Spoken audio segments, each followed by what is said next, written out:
Welcome into the All Aussie Rules Football Podcast. Today we're reviewing all of the round 3 matches. Stick around and enjoy. Welcome on in, everybody, to the All Aussie Rules Football Podcast. This is episode 18 of season 2025, and this is going to be our round 3 review episode. There was 8 matches on the weekend. We're going to go through them all the winners, all the losers, best players, and everything else you need to know from the weekend of football. As always, don't forget to like, subscribe, comment, all of those things. Leave a review if you're on Apple Podcasts or Spotify or wherever you are. Jump in the comments. Do all of that. It all helps get this show out there, get more people seeing it. So, yeah, do all of that. As always, we do 2 episodes a week. We have a review episode that goes live on Monday of every week. And we also have a preview episode that goes live Thursday morning before the first game of each round, previewing the upcoming round of football. Coincidentally, this is episode 99 of the podcast ever. We did 81 episodes last year. So the next one will be lucky number 100. Big weekend of football. Let's jump into it. No more chatting about nothing. Let's talk about football. As we said, there was 8 games on the weekend, and there was a few close ones. There was a couple that weren't as close, but overall, a pretty good weekend of football. 2 teams had the bye, Collingwood and Sydney, so there'll be no review of either of those teams. But we will jump into the rest of them. We led off on Thursday night at Marvel Stadium. It was Essendon and Port Adelaide. Big game for both teams. Essendon hadn't won a game yet going into this one. They were 0-2 from their first 2. Port Adelaide were 1-1 from their first 2. A massive loss, followed by a massive win. Marvel Stadium, record against the Bombers. Everything kind of pointed towards Port Adelaide winning this one, but that's not how it ended up. It was not a game that you'd write home to your mum and tell her all about how awesome it was, because, let's be honest, both teams were very sloppy. Poor kicking in front of goal, poor disposal around the ground. It was helter-skelter from the start, though. It was fast ball movement, end-to-end, bounced end-to-end. Just not a lot of goals, not great finishing from either team. 9 goals, 18 for Essendon, 8 goals, 12 for Port Adelaide, so both teams certainly, had plenty of shots in the end. I think the right team probably won this one in the end. When you look at it, I don't think there's going to be too many arguments. Neither team were spectacular, but I think Essendon was certainly better than Port Adelaide when it comes down to it. If you're someone that kind of follows expected scores, Essendon would like plus 25 in most people's predictions on that, so that suggests that they should have won, and they did win. A quick look at like score sources and whatnot. Essendon from stoppage were really good, 31-12. Turnovers were dead level, 41 apiece, but Essendon kicked poorly there. Forward half was good from Essendon. Defensive transition from both teams was pretty similar at 26v28, so nothing spectacular for either team there. Essendon got away in the first quarter. Port Adelaide kicked away in the second, took the lead before quarter time, and then kicked away, but never really put them to the sword, and went in 6 points up at 3/4 time before the Bombers just kind of turned it on after being 10 points down early in the in the fourth, before it was just goal, all the one way. Last 4 goals of the match all went to the Bombers, and they ran away, I won't say comfortable winners, but 12-point victors over the Power. A look at team stats in this one. Disposal count pretty similar. Inside 50 count was massively in the favour of the Dons here, plus 15. So suggests that they had the ball up their end an awful lot. Clearance count was slightly in favour of the Bombers, which they tend to be pretty decent at the clearance game. So not really that surprising. Contested footy, they dominated, plus 30. Uncontested footy was pretty level. Turnover game, Bombers way. So most stats do favour the Bombers here. Tackle count as well favoured the Dons as well. Plus 16, 57. Not a massive amount of tackles in a game, but just 41 for the Power. They need to work out what's going on in Powerlands because a lot of things went wrong in this game, let's be honest. Goal kickers, there was 4 multiple goal kickers in this one. Georgiadis and Burne-Jones for Port Adelaide. Sammy Draper kicked 2, as did Nat Caddy for the Bombers. As you can see, team ratings, player ratings are on the screen if you're watching. If you're not, Essendon rated a 46.06 and Port Adelaide a 42.28. So pretty decent number for Essendon. Port Adelaide were not great. Best players in this one, Mason Redman rated the highest. Jace Burgoyne was second. He's been in the top couple of players 2 weeks in a row, so he's having a fantastic start to the season this year. He's going to be an absolute gun for this Port Adelaide Football Club. He just needs some support. Sam Durham was really good, as was Xavier Dersma, and Jade Gresham played maybe his best game of the last couple of years in this one, so he was good as well. People that follow disposal counts and whatnot, Zach Merritt was the leader with 34 touches, had plenty of it in this one. Let me just get my Brownlow votes and whatnot up for this one. So Essendon. So 3, I went Sam Durham. 2, I went for Jace Burgoyne, and 1 went to Zach Merritt for the Bombers. MVP votes for the Bombers, as always. If you're new around here, we do top 5 players from each team get votes. The winning team goes 10, 8, 6, 4, and 2 for the top 5. Obviously, the best on the winning team gets 10, down to 2. For the losing team, it goes 5, 4, 3, 2, 1 for the best 5. So for the Bombers, it was Mason Redman, Sam Durham, Xavier Dersma, Jade Gresham, and Dylan Shill, the 5 players that got votes. And for Port Adelaide, it was Jace Burgoyne, Ollie Wines, Christian Moraes, Darcy Burne-Jones, and Jordan Sweet with the 1. Overall, I think this game was won in the midfield, to be honest. The Essendon midfield really did overpower the Port Adelaide midfield, which is a little bit strange. A couple of the Power midfielders perhaps were below their best. Connor Rosé was probably the clear one there after an insanely good first 2 weeks, where I think he had 39 touches both weeks, or very close to 39 both weeks. Followed it up, struggled to get the football too much here, didn't get many kicks, was high handball, but so he was down a bit. Horn Francis was very fumbly in the first 2.5 quarters, had a couple big moments later in the game, or late in the third, but overall he was a bit fumbly. And things just didn't go right for Port Adelaide here from the start. It's a good result for the Bombers in terms of they're a very young team.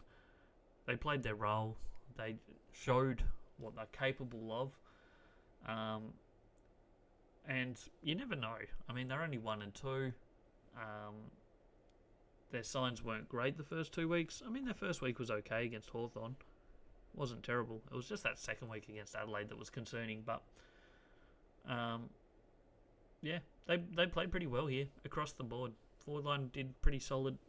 Back line was pretty solid as well, and their midfield was where they won this one, I think. So overall, solid enough signs for the Bombers. Port Adelaide need to go to work quickly and find out what's going wrong, because they have a big game this weekend where they need to win it. There's no doubt about it, but they can't be relying on just winning at home. They need to win on the road as well. I think that's a wrap for Thursday night footy. We jump into Friday night footy. It was at Marvel Stadium again. This one was Carlton versus the Doggies. Carlton went into this 0-2. The Bulldogs went into this one 1-1. Obviously, the Bulldogs had a narrow loss in round 2 against Collingwood.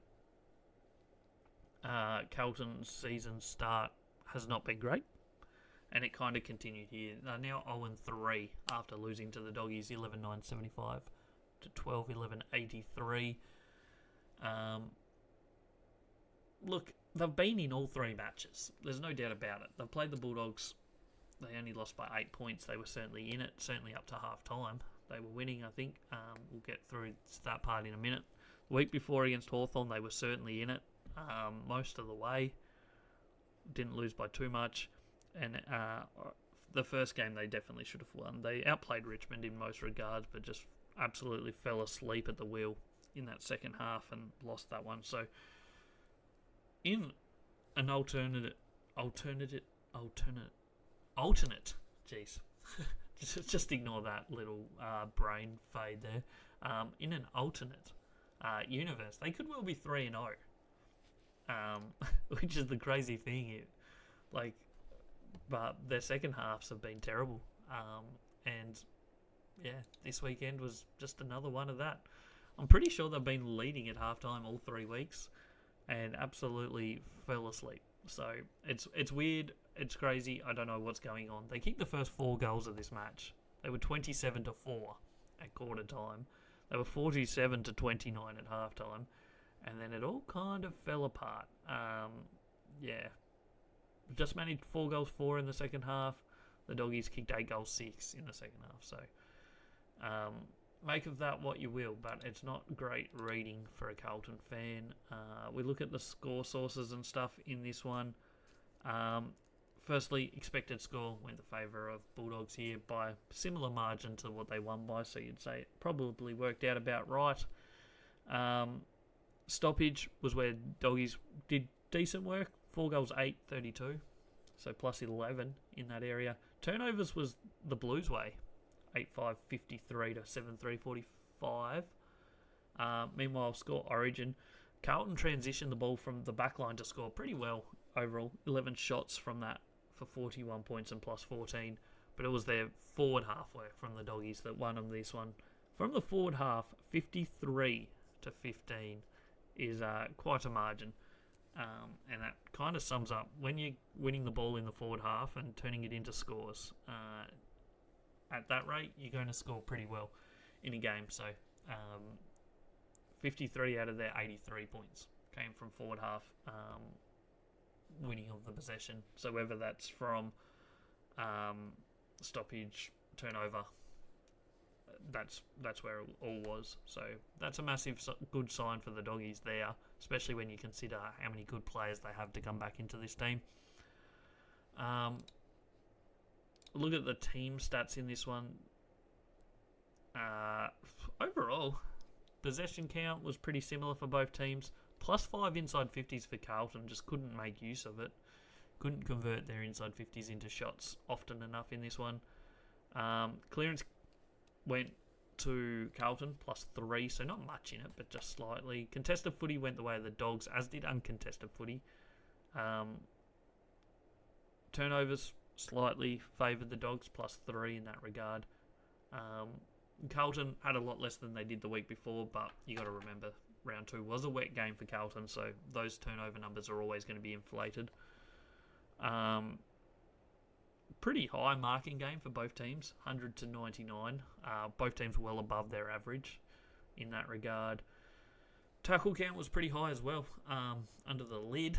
77 for the Blues, which is right on their average, and 65 for the Doggies, which is above average for them so far this year. A quick look at some of the notable players, I guess, and an interesting stat as well here. So Carlton kicked 11-9 for the game. 10-3 of that came from 3 people.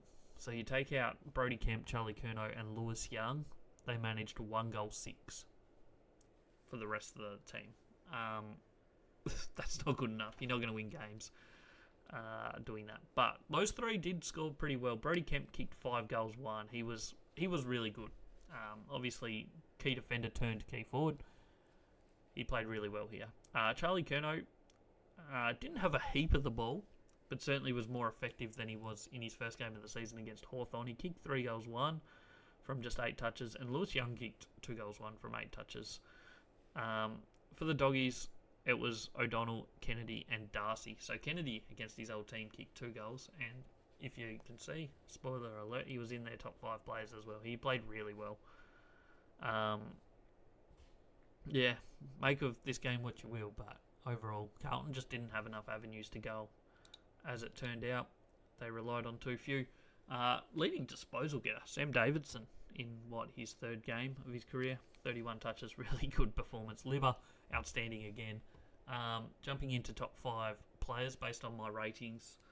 We do ratings for every game, so most of them, actually all of them get posted. Top 5 players of every game get shown here. They also get posted on social media. If you want to know how other players rated in games, feel free to chuck it in the comments of this video. Jump on my social medias, whether it's Twitter, Instagram, Blue Sky. I'm trying to think of where else we are. TikTok. Jump in any of those and feel free to comment. And I will reply and let you know where each player rated. Team ratings went the way of the Doggies here, 46.3. So pretty similar score to the Bombers the night before. Carlton, 43.22. So a solid enough rating.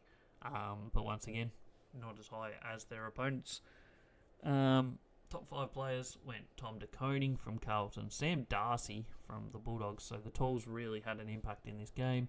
Tom Liberatore, Sam Davidson, and Matthew Kennedy against his old team was really good. 22 touches, 2 goals.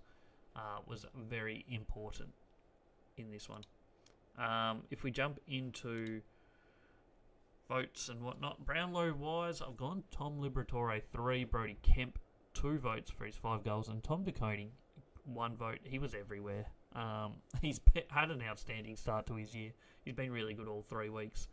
MVP voting, I've gone for the winning team, Sam Darcy, Tom Liberatore, Matthew Kennedy, Sam Davidson, and Bailey Williams. So those ratings that you see on your screen did actually kind of change. These were like the initial votes straight after the game. Ratings straight after the game. They have slightly altered, and as it turned out, Matthew Kennedy did jump ahead of Sam Davidson in the ratings. For Carlton, it was Tom De Koning, George Hewitt, Brody Kemp, Adam Chera, and Sam Walsh was 5th best. What can we make of this game? I still think Carlton are right there. They're every chance every week. They could be 3-0, they could be 1-2, they could be 2-1. It's just worked out that they're 0-3. They haven't ran out these games too well. Whether there's any actual reason to that or it's just an absolute coincidence, it's quite possible. It could just be a coincidence. But they've got one of their biggest rivals this weekend. They've got Collingwood on Thursday night. We'll find out a bit about them, I think.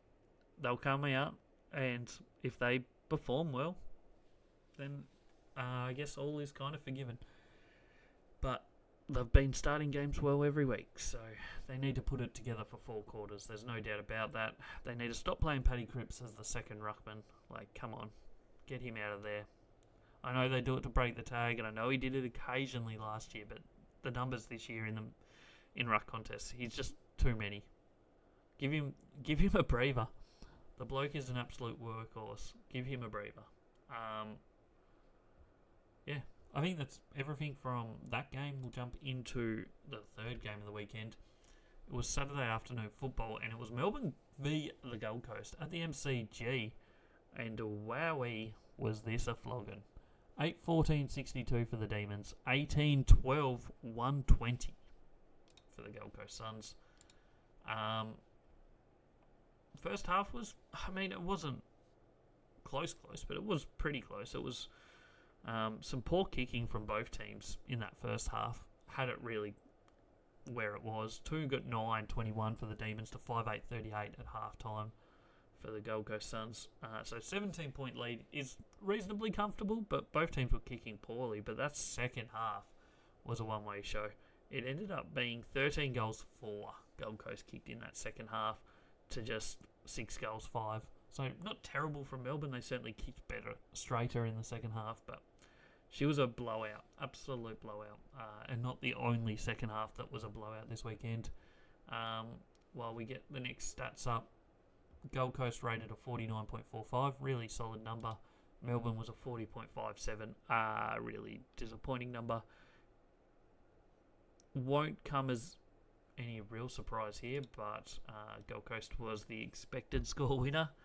Not too dissimilar to the actual scores.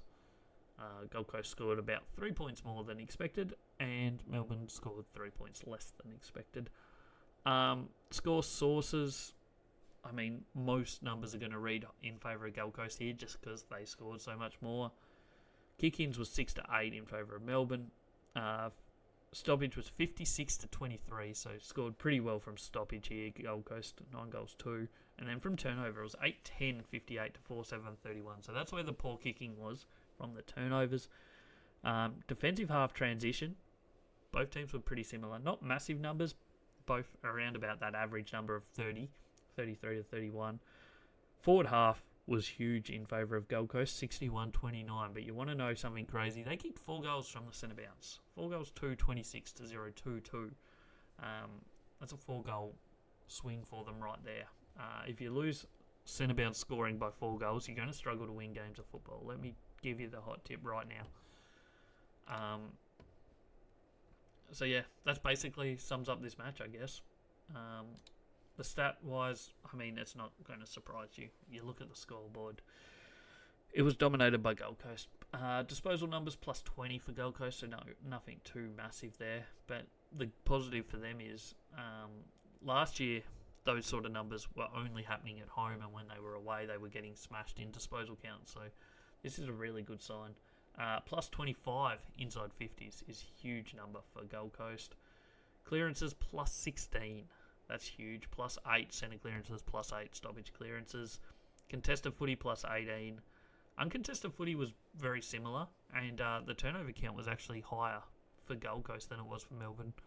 So Melbourne did have some good signs in terms of that, but when you're losing clearances, you've got to be winning turnovers. There's no doubt about it, but they didn't score from these turnovers too well, so read into that what you like. Tackle count was level for both teams at 52, so nothing too exciting there. Jump into some player stats. Goal kickers. Ben King could have had an absolute day out. He kicked 4 goals, 3, and all 3 of those misses were gettable. Miller kicked 3 goals, 1. Graham kicked 2-1. Harry Sharp for the Demons was their only multiple goal scorer. He kicked 2. This Gold Coast midfield absolutely dominated this one. Matt Rowell had 36, Anderson 35, Flanders 25, Miller 23 and 3. Chuck in John Noble off the halfback flank with 29 touches. They just had so much of the football. Matt Rowell an 88.23 ratings, pretty solid. He's had a great start to the year too. Fantastic games. Noah Anderson was great. Miller was great. Jake Bowie was Melbourne's highest rated player, and John Noble was really good, as I said, off the halfback flank. If we look at some votes for this game, so Brownlow wise, I've got Matt Rowell 3, Miller 2, Noah Anderson 1. Obviously all Gold Coast players. MVP voting here, we've gone for Gold Coast, the winning team. Matt Rowell, Noah Anderson, Miller, John Noble and Bailey Humphrey for the 5 players. And then for Melbourne, it was Jake Bowie, Trent Rivers, Ed Langton, Harvey Langford, who has just been announced as the Rising Star nomination for this week, and Christian Petrarca. Looking at the numbers here in this game, it was the forward line of Gold Coast. They were really good compared to Melbourne's forward line, who were really quite trash. But it was the midfield. It was the story of the midfield. This Melbourne midfield, who's got some good names in there. Max Gawn, who's had 2 bad weeks in a row, let's be honest. Petrarca, Clayton Oliver. They have some decent names in there, but they got absolutely decimated by this Gold Coast midfield. It was Matt Rowell. It was Anderson. Miller played a bit of forward time, but was still outstanding when he was in the middle. It was just, an absolute clinic by the Gold Coast Suns midfield, and that's pretty much where this game was won, in my opinion. They're gonna, if that midfield play that well all year long, they're going to be hard to beat. They got a massive game this week against another informed team in Adelaide on the Gold Coast, which certainly looks like game of the round. So that should be a good one. We jump into the next game, though. And it was Saturday evening game at Marvel Stadium. St Kilda Richmond, and another flogging. Once again, a second half flogging, because it was kind of close at half time. Ended up being 20-15, 135 for the Saints. 7-11, 53 for the Tigers. Half time, it was an 8-point game. Second half, it was 14-9 for St Kilda to just 2 goals, 7 for the Tigers. So some wasted opportunities in that second half for the Tigers, but I mean, let's be honest. Yeah, it's a different league for St Kilda here compared to Richmond. Looking at some of the numbers in this one, obviously expected score was massively in favour of St Kilda. They actually went plus 11 on what they actually scored, whereas Richmond went minus 3. So a little bit, could have been a little bit closer, about 13 points closer. Score sources, nobody got a goal from a kick in. Stoppages was 37-25 in favour of St Kilda, but 95 points scored from that was 37-25 from stoppage. I think I said that wrong. 37-25 from stoppage. And then turnover is where St Kilda scored all their points. 15-5, 95. Nearly cracked the ton from turnover scoring. That's huge. 4 goals, 3, 27 for Richmond. And then transition game across the board. St Kilda did really well. 52-27 from defensive half. 63-10 from forward half. And then from the centre bounce, it was 20-16. So their transition game was really on here, especially in that second half of this match. They really lit it up. A 51-1-2 team rating for St Kilda was the highest rated team of the round.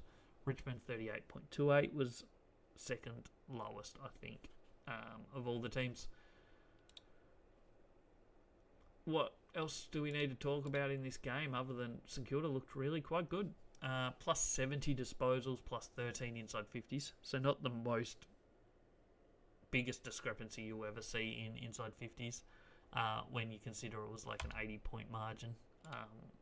But still, plus 13 is really solid. Plus 5 in clearance game. Contested footy was plus 11, but their uncontested footy, St Kilda absolutely dominated that area. Plus 60 turnover game. They had 10 less turnovers than Richmond in this game. They turned 57 Richmond turnovers into 95 points scored, so that's pretty good ratio right there. One of the better ratios you'll see. Only 47 turnovers from St Kilda is also really good rating for them. That's well below their average. I mean, it is at Marvel Stadium, so typically turnover count should be a bit lower at Marvel than most grounds, but still really good. Really high mark game, this one. 113-119. Richmond actually won that count somehow, even though they had a lot less uncontested footy. Marks inside 50, though. 21 for St Kilda is a massive number. Richmond had 13 contested marks as well to 3, which is a little bit surprising. Tackle count, 44 to St Kilda, 41 to Richmond, so pretty low in that regard. Both teams well below the average of their season so far.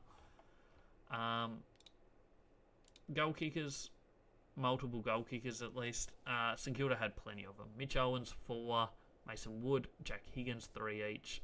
Sharman, Max Hall, and Lance Collard all had 2. And for the Tigers, there was just the one, and that was Seth Campbell, who had 3, I think by half time. Showed a spark early. Disposal count, Jack Sinclair had 40. McRae continued his awesome run to start this season for a new club with 31. Best players, according to my rating system, Jack Sinclair was a 93.29, which was, I think, off the top of my head, the second highest rated player of the week. Maybe third, certainly up there in the top few. Toby Nankervis, Jack McRae, Mason Wood, and Rowan Marshall. So both ruckmen were in there. But, yeah, I don't think, even though Toby Nankervis was rated pretty highly there, it was obvious who the better team was overall. Jump into votes is the thing that we haven't done yet, so let me just get them up for this game. Brownlow votes, we went Sinclair 3, McRae 2, and Nashaya Wanganeen-Malira with 1. MVP voting, we went Sinclair, McRae, Wood, Marshall and Wanganeen-Malira for the top 5 for St Kilda. For Richmond, the top 5 went Toby Nankervis, Camden McIntosh, Tim Taranto, Jacob Hopper and Jaden Short. I think that's everything from another game there. St Kilda, clearly the better team in this one, and starting to look okay after a shaky round 1 performance against Adelaide. They've put together 2 good performances in a row. Granted, not against the best opposition. But things are coming together for the Saints. Good win against Geelong, and then a really massive win against the Tigers. Next up, it was the rescheduled game of Brisbane-Geelong up at the Gabba in the wet. And it ended up 10-10-70 for the Lions, 9-7-61 for the Cats. Cats led early. Brisbane fought their way back into it, I guess, and ended up rolling over the top of them. Not comfortably, but comfortably enough, I guess. Just before halftime, it was 48-16, and it looked really quite good for Geelong. But Brisbane got one just before halftime through Will Ashcroft, and from that point on, certainly for the third quarter, it was dominant one-way traffic. It was 4 goals 3-0-0 in favour of the Lions in the third quarter. And then the fourth quarter was a bit of an arm wrestle, but I mean, Brisbane always kind of looked like they might get out on top, and that's the way it ended up being 9-point victors. A look at some of the stats or score sources and whatnot from this game. Expected score, Brisbane actually went 9 points below what their expected score is, whereas Geelong went plus 10. So perhaps a little bit closer than what the expected scores showed it should have been. Scores from stoppages went the way of Cats by plus 10. Turnover game, though, was Brisbane by plus 13. Score origin, back half transition in the wet from Brisbane was really good, 52-25. They didn't score too well from the forward half, though, 18, whereas Geelong got 35. 18 from the forward half is one of the lowest scores you'll see from forward half win possessions. You'll see pretty much in the AFL this season, I reckon. I'll look at some of the team stats here. Plus 27 disposals for the Lions, plus 19 inside 50s, so they certainly had their chances. And as I said leading into this match in the preview episode, if you weren't here, Brisbane's forward line is at the moment resembling what it did last year, which is concerning early season. It's exactly how they started last season, where they get a lot of the football, they get it forward a lot, but their forward line just doesn't quite work. It's just, whether it's the last kick just misses a target, or once the forwards get the ball, they waste their opportunities. It kind of happened for the first 5-6 weeks last year, which was why they had a slow start. And it's happened again this year, but they've been getting away with it this year. They're 3-0. So that's a scary sign for other teams. If they can work out their forward line, they will start to tear teams apart. Clearances was 45-43, plus 2 for Brisbane, so pretty close. Contested footy, pretty close. Uncontested footy, though, plus 30 for the Lions. Turnover game, 64-68 in favour of Brisbane, so they were the better team in the turnover game. Had quite a few marks, 93, so just below their average. Tackle count, 69 for the Lions, 77 for the Cats. Only one multiple goal scorer in this game, and that was Paddy Dangerfield with 2 for the Cats. Everyone else was single goal kickers. Will Ashcroft, 33 touches. McCluggage, 30, were the 2 highest ball winners on the ground.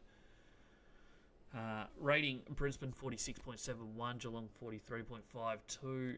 You look at top 5 players according to ratings. Hugh McCluggage was really good, 86.99. Zorko, 85.95. And then a whole bunch of players in the 70s and high 60s. We jump into the votes for this one.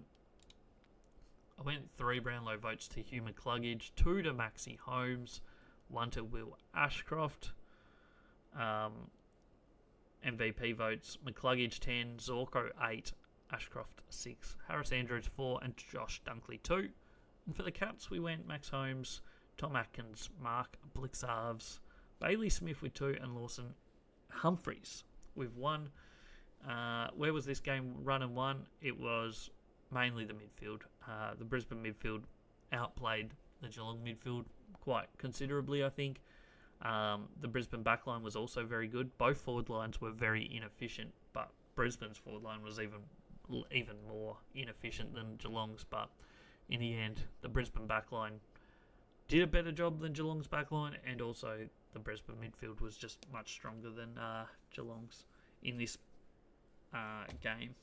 It's at the Gabba. They should win it at home, but overall, that's how I see this game. Brisbane certainly losing no lovers in early season. They're doing what they need to do. Early season wins will be huge for them this year because they couldn't do that last year, and that's probably what cost them a top 4 spot, but in the end it didn't hurt them too much because they went on to win the premiership. The other Saturday night game was highly touted 2 undefeated teams in Hawthorn and GWS down in Launceston at Utah Stadium, and she was a windy game. It was a weird game, and make of it what you can, because I just don't know. I really don't. Hawthorn 10-16, 76. GWS 9-10, 64. 12-point winners, Hawthorn. GWS kicked with the wind in the first quarter. Kicked 5 goals, 7-0-2.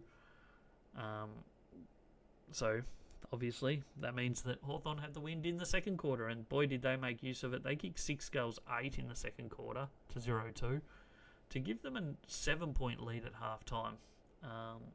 And from that point, you're like, oh, well, it's game on. Whoever kicks with the wind needs to make use of their opportunities. And the game changed in the second half. There's no doubt about it. Ball movement was stifled for both teams, but Hawthorn somehow made use of kicking against the wind, certainly late in the third quarter. GWS kicked the first 2. Hawthorn answered back with 1 just early in the third, before kicking the last ended up being the last 4 of the quarter against the wind, but 3 in quick succession late in the quarter. Gave them a 20-point lead plus kicking with the wind going into the last quarter. And that was always going to be a tough ask for GWS to come back from that. They did manage the only 2 goals of the last quarter, but it wasn't enough in the end. They lose it by 12 points. How often do you see a team go goalless in the first and last quarters and win the game by 12 points? Yeah, I don't know what else to make of it. It's a crazy game sometimes. If you take in the first and last quarter, it was 7 goals for GWS to 0 goals for Hawthorn, whereas the second and third quarters was 10 goals for Hawthorn to 2 goals for GWS. A weird game. Yeah, I don't know what else to say about it in terms of that, because, yeah, just crazy stats and numbers there. If we have a look at some of the interesting stuff to come from this game, expected score, Hawthorn should have won by more. They were about 17 points, 18 points off their expected score, whereas GWS were only 5. So that suggests it should have probably been a 4-goal game. Score sources, interestingly enough, in a wet and windy day, GWS did better from the kick-in, 13-1. From stoppage, though, Hawthorn really did well, 34-14. Turnover game was 41-37 in favour of Hawthorn. Score origin, from defensive half, obviously GWS did okay there because they scored 2 goals from kick-ins. Forward half was pretty similar, but it was the centre bounce which won this game for Hawthorn. 4 goals straight, 24-1 straight, 6 for GWS, plus 3 goals there in a 2-goal end result. That's huge sway right there. Jumping into some of the team stats here. it was pretty level in terms of possession, but the inside 50 count was dominated by Hawthorn. They dominated the territory battle, especially after quarter time. Third quarter, they even dominated it against the wind. They had the ball in their forward half for big chunks of that quarter. Inside 50s, as I said, domination. 61 to 47. Really good numbers there in terms of Hawthorn. Clearance count was dead level, 33 apiece. Contested was very similar. Uncontested slightly the way of Hawthorn. Turnover count went the way of Hawthorn. Both teams had high numbers, but GWS had the more turnovers. And then, tackle count went slightly the way of GWS. Hawthorn slightly down on their average in that regard. Goal kickers in this one. For GWS, the losing team, they had 3 multiple goal kickers. It was Jesse Hogan 4, Toby Green 2, Toby Bedford 2. So 8 of their 9 goals came from those 3 people. Meanwhile, for the Hawks, just the 1 multiple goal scorer was Jack Gunston. 2 goals, 3. Both of those goals against the wind in the third quarter as well. So 2 crucial goals for him. High disposals on the ground went Whitfield 34, 31 for Tom Green. So GWS midfield and halfback flank did get plenty of the ball, didn't make use of it. Highest rated players, Nick Watson, 82.99. Who would have seen that coming here? What did he have in the end? 21 touches and a goal assist, 427 metres gained. Really good performance from a small forward. Lloyd Meek was really good. He was the best ruckman on the ground, slightly ahead of Kieran Briggs, who played his first game since getting injured in the opening moments of opening round. Toby Bedford and Will Day was really good. Hawthorn rated a 46.02, GWS 43.41, so Hawthorn rated slightly above them. We look at votes from this game, if we can get them up. It's Will Day, I gave 3 votes, Nick Watson 2, just because I don't see the umpires giving Nick Watson 3, even though he was very good. Lockie Whitfield, 1 vote. MVP, 10 to Nick Watson, 8 to Lloyd Meek, 6 Will Day, 4 Josh Weddle, and 2 to Blake Hardwick, who played a good game as a small forward. And then for GWS, it was Kieran Briggs 5, Toby Bedford 4, Lockie Whitfield 3, Harry Himmelberg with 2, and Lockie Ash with 1. This game, win and loss in terms of position, it was the Hawthorn forward line was very efficient. GWS's forward line didn't work great, let's be honest. It was their first game, though, as a unit with Jake Stringer in there. We'll see how it goes over the next couple of weeks, if they can work a bit better. Jesse Hogan was great in his first game of the season, but their forward line overall wasn't as good as Hawthorn's. Granted, they were still way above the previous game we talked about, the Brisbane Geelong forward lines. Backline, GWS's backline, as always, was really good. Hawthorn's backline was average, but the GWS backline was really good. They were under the pump for many chunks of this game, and it was the midfield. Hawthorn's midfield absolutely dominated the GWS midfield here. We move into Sunday games, which leaves us with just 2 to go. The first one was Adelaide North Melbourne at Adelaide Oval. It was a comfortable win, 17-12, 1-14. 36-point winners over North Melbourne, 12-6, 78. As you can see, Adelaide rated a 48.03, North Melbourne a 42.39. I don't know what to... It was a comfortable win, really. It never really looked like North Melbourne were going to be winning this one. They kicked the first couple of points, but after that, they didn't lead at any point. I won't say it was super comfortable, but it was comfortable enough. Expected score, Adelaide went plus 10 on their expected score, but so did North Melbourne. So the margin ends up being about right, you'd think. No scores from kick-ins in this one. Scores from stoppages went 42 to 37 in favour of Adelaide.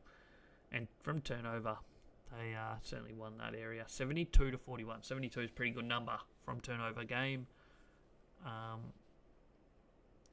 From score origin, from the defensive half, 44 for Adelaide to 21 for North Melbourne. So they did, once again, transition the ball really well from the back line. The forward half was 56 to 33. in favour of Adelaide. And the one area of, I guess, concern here for Adelaide is that they conceded 4 goals from centre bounce while only kicking 2 goals to themselves. So one area for them to work on is maybe when you're giving up the clearance from the centre bounce, not conceding a goal. Jumping into some stats in this one, North actually had more of the ball than Adelaide, which is crazy. Plus 10 disposals, but plus 8 inside 50s, not a huge margin, but solid enough. Slightly below their average for both teams. Clearances plus 3 for Adelaide. Contested footy plus 11 for Adelaide, but uncontested footy went the way of North. Turnover game was won by 4 by the Adelaide Crows. Both teams pretty high mark count, 95 to 100. And tackle count, 58 for Adelaide, which is right on their average. 47 for North Melbourne, slightly below their average. Goal kickers in this one, multiple goal kickers that is. For Adelaide, it was Tex Walker, kicked 4. Riley Thilthorpe continued his great start to the year with 3. Ben Keys, Darcy Fogarty, Sid Draper and Daniel Curtin all kicking 2. And for the Kangaroos, it was Nick Larkey with 4. Constantine with 2. Paul Curtis also kicked 2.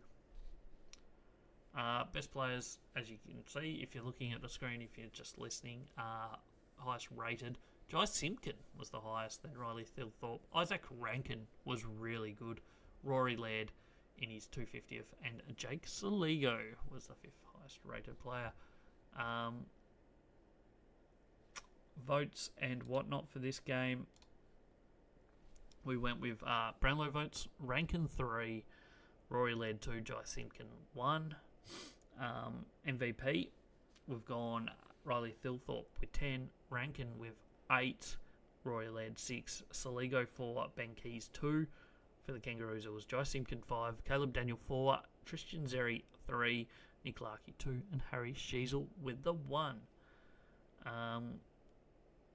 Looking at like the lines and whatnot, the Adelaide forward line continued to dominate. 3 weeks in a row, they've been absolutely really efficient, perfect up there almost. They've got the multiple tools that are going really well. They've got really good smalls around them as well.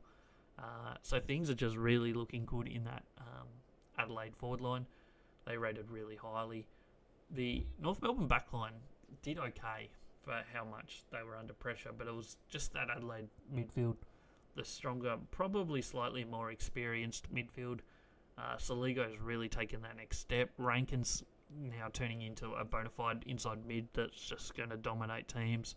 And of course Jordan Dawson and that incredible left boot just as like a in this game was not even in their top 2 midfielders. Still played really well, but that's a sign of how well this midfield was going in this one.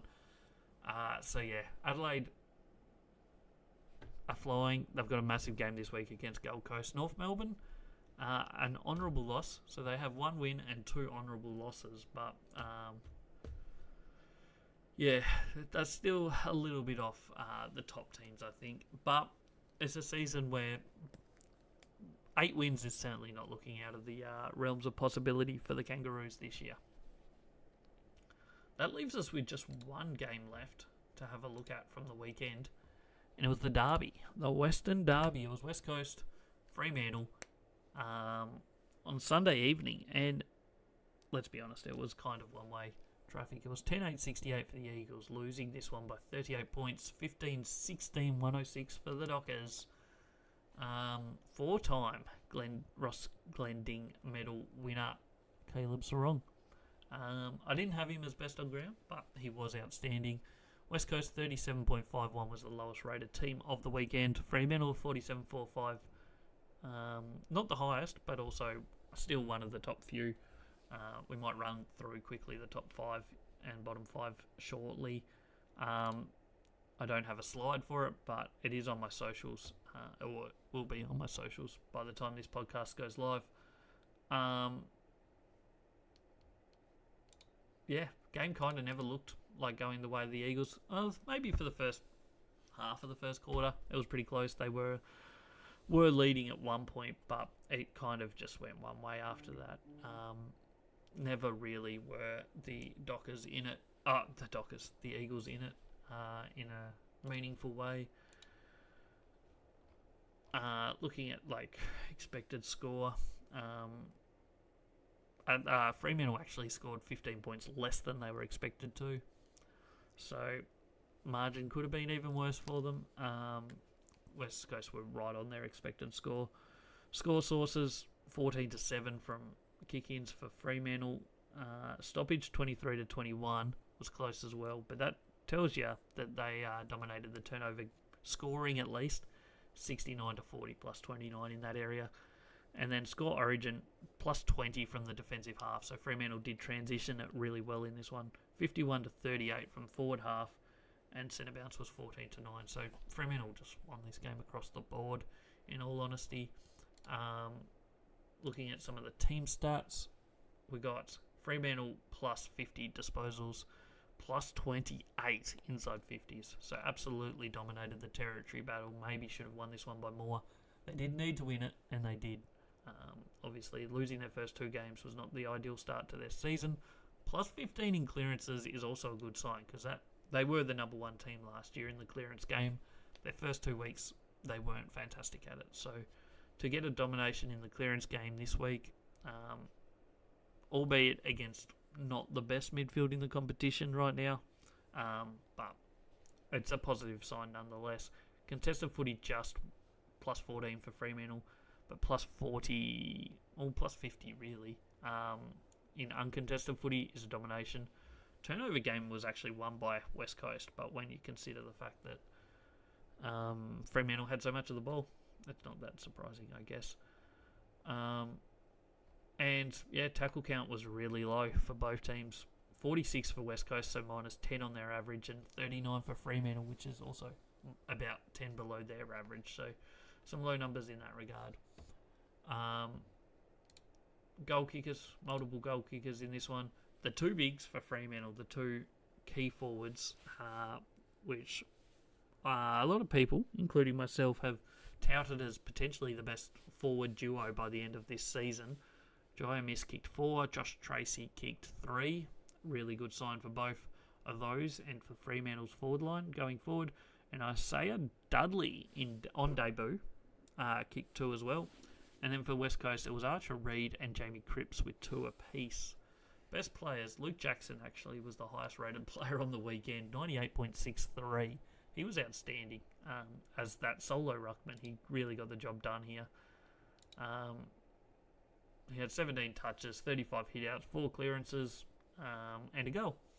Andrew Brayshaw, I thought, was outstanding as well. He had 29 touches, 7 tackles, 6 clearances. Caleb Sarong, as I mentioned, did win the medal. He had 35 touches. He was great, 10 clearances. Ryan Marich for West Coast was their best player, and Nathan O'Driscoll was solid as well. Jumping into the votes for this one, 3 votes to Sarong, 2 to Brayshaw, and 1 to Luke Jackson. I think they were the best 3 players on the ground, quite considerably, to the naked eye at least. MVP voting for Fremantle, Luke Jackson 10, Brayshaw 8, Sarong 6, O'Driscoll 4, Josh Tracy 2. For West Coast, it was Ryan Marich 5, Bailey Williams 4, Hutcher Reid 3, Jamie Cripps 2, and Jeremy McGovern with 1. We'll quickly look at how my tips went. We lost the first one. We got that one wrong. We went with Port Adelaide to beat Essendon, and we got it wrong. And then got the rest right. So Western Bulldogs, Gold Coast, and Kilda, Brisbane, Hawthorn, Adelaide, and Fremantle all lived up to what we expected. 7 out of 8 is a much better week than the week before. Gets us to 18 out of 27 for the year, which is exactly 2 out of 3, 66.67%. Now, just before we wrap up, we might just do quickly, I'll just get rid of that one. I don't have slides for what we're going to show for the rest of this episode, but we will go through best teams and such of the weekend, and then we'll do a quick rundown of how my award races are heating up, where the leaders are in that. So if we go to, firstly, best teams of the week, and who were the best teams of the week, you ask? That is a good question. So we had best overall ratings for the week were St Kilda, number 1, then Gold Coast, Adelaide, Fremantle, Brisbane.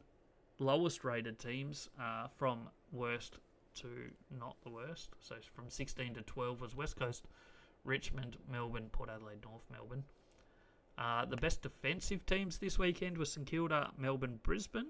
The worst ones were Carlton was worse than Fremantle, Bulldogs. Best midfield teams this week were Fremantle, Gold Coast, Brisbane. Worst ones were North Melbourne, the worst, then West Coast and Port Adelaide.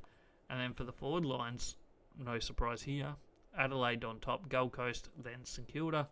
And the worst forward line, Melbourne, number 16, Brisbane 15, Richmond 14. Jumping into, we'll do my Brownlow leaders at the so far.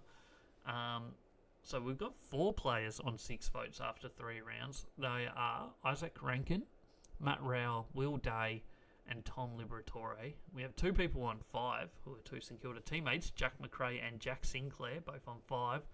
And we have a handful of people on 4 in Jordan Dawson, Zach Merritt, Max Holmes, Connor Rose, Jace Burgoyne, and Bailey Dale.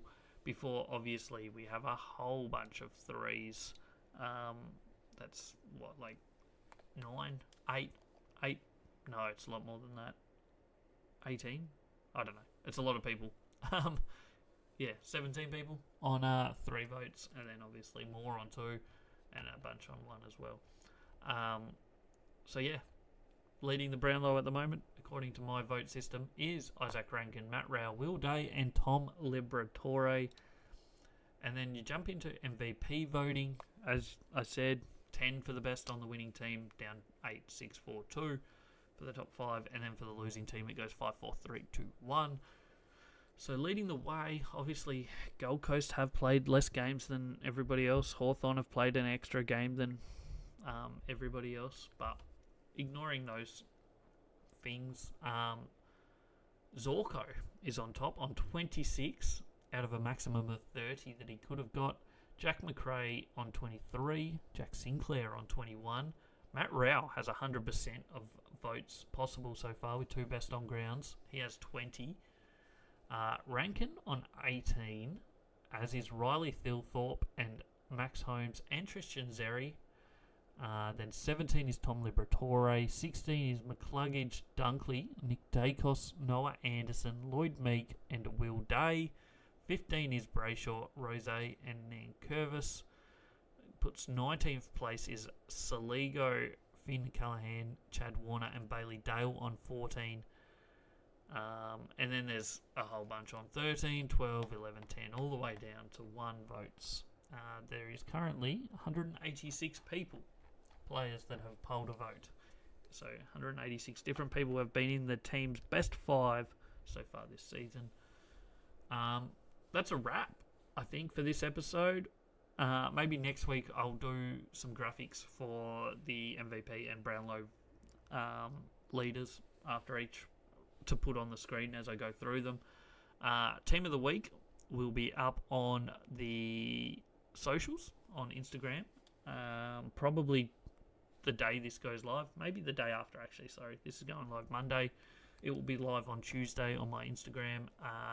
Probably Twitter as well. Maybe some other places. So go follow those if you're interested in my team of the week. We do that every week. We do lots of posts on Instagram, so go check them out, as well as TikTok and Twitter as well. So that will be going live. We're going to have best rookies. That will be coming up later on in the week as well on the socials. We'll be back on Thursday with another episode of the podcast. I might also be releasing another video or 2 on the YouTube channel this week, so go check out that. If you haven't already, go subscribe there. It's free, and I would appreciate it. Also, wherever you are listening to this, whether this is Apple Podcasts, Spotify, or YouTube, I appreciate you. Hit the like button, follow, subscribe, any of those, all of those. Let me know what you think down in the comments below. Have I said anything stupid? Feel free to let me know. This has been another episode of All Aussie Rules. Next one is out on Thursday. It's previewing all the round 4 action, and it's going to be episode 100 of the podcast. So make sure you come back, check that out. Thanks again. See you then.